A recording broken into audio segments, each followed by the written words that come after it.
अकेले हो रहे हैं और अकेले होकर पता नहीं किन किन बीमारियों के शिकार हो रहे हैं। ऐसा नहीं करो, ये खतरनाक है। यहां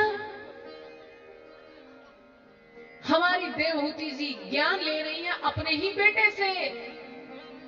कैसा शूरवीर पैदा किया, कैसा विद्वान, विद्वान क्या साक्षात नारायण पैदा किए।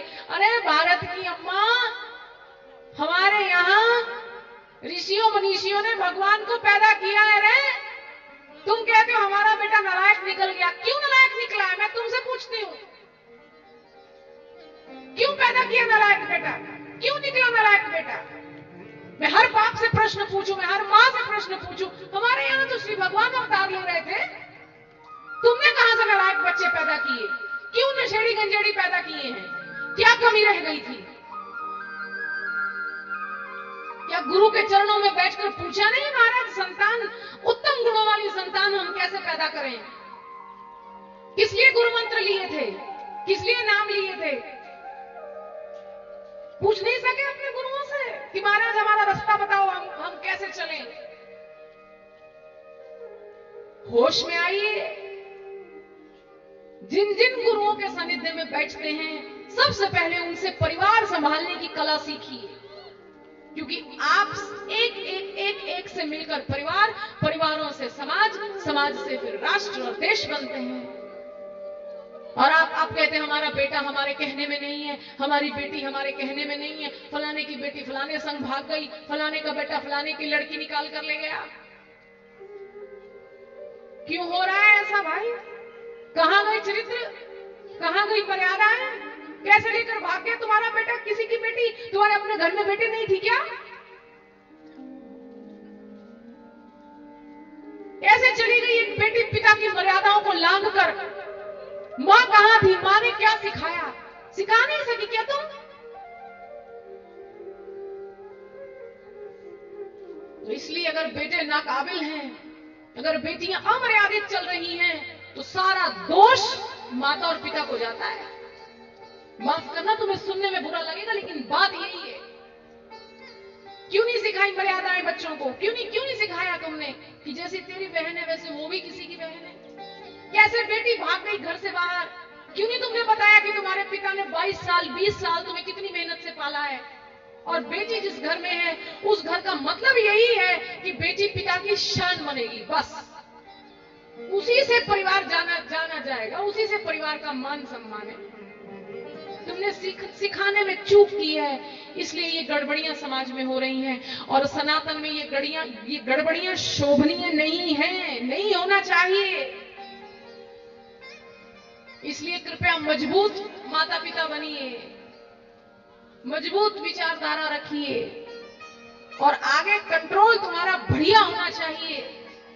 कहीं बच्चों पर हुकूमत भी कीजिए और कहीं बच्चों के संग मित्रता भी कीजिए, कहीं उनके मन की भी समझिए, कहीं उनके मन की भी सुलझाने की कोशिश कीजिए। आखिर वो रास्ता आपसे ही सीखेंगे, आपसे ही जानेंगे, आपसे ही पाएंगे।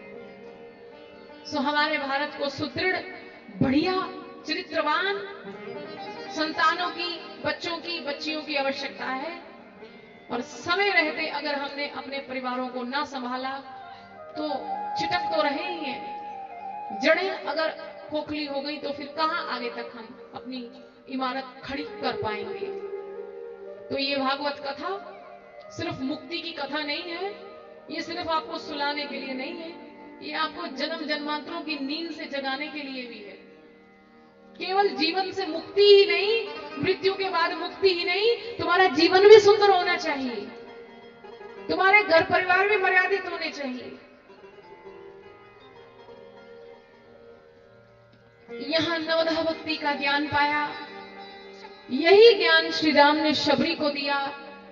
और फिर से कह दूं, शबरी भिलनी है और भिलनी ने भगवान श्री राम से वो बोध प्राप्त किया कि आज भी शबरी की गाथाएं गा गाकर हम आनंदित होते हैं।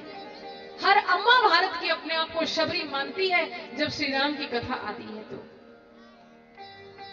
तो यहां हमारा आधार भक्ति है, हमारा आधार भजन है, और कह दूं, हमारा आधार श्री भगवान है और श्री भगवान श्रद्धा और प्रेम के बल पर रीझते हैं और इसलिए श्रद्धा और प्रेम को ही अपना आधार बनाए रखिए।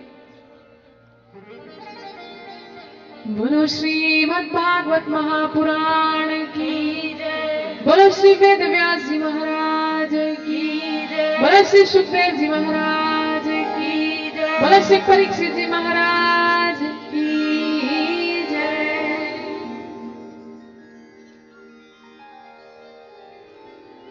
यहाँ सांख्य का ज्ञान कपिल ऋषि ने देवहूति अपनी मां को दिया। ऐसे ऐसे योग्य बच्चे पैदा किए कि बेटे अपनी मां को ज्ञान दे रहे हैं। ऐसी ऐसी योग्यता रही है।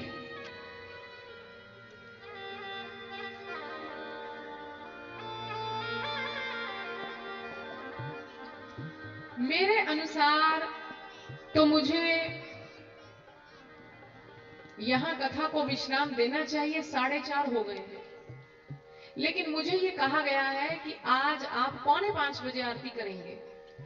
तो मुझे आप माइया हाथ खड़े करके बताइए, क्योंकि आप श्रोता हैं, सुनने वाले आप हैं। मैं नहीं चाहती कि मैं कोई नियम तोड़ूं और आपके घर में कोई गड़बड़ी हो। तो जो चाहते हैं कि आरती कर दें तो मैं आरती कर देती हूं। अगर आप कहें कि 15 मिनट में और ले सकती हूं तो ही मैं आगे बढ़ूंगी। मैं महाराज समय का बड़ा मेरा सिस्टम है, मैं समय के बाहर नहीं चलती। तो मेरी घड़ी मेरे सामने लगी। आप बताओ कितनी माइयां ये चाहती हैं कि आप आरती कर दीजिए?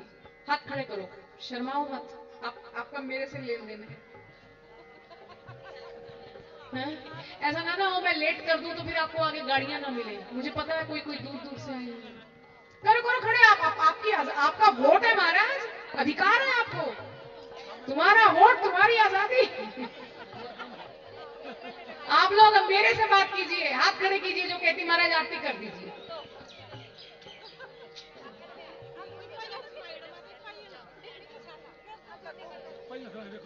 तुम यहाँ सत्संग सुनने आए हो, कथा सुनने आए हो? ये लाइव चल रहा है।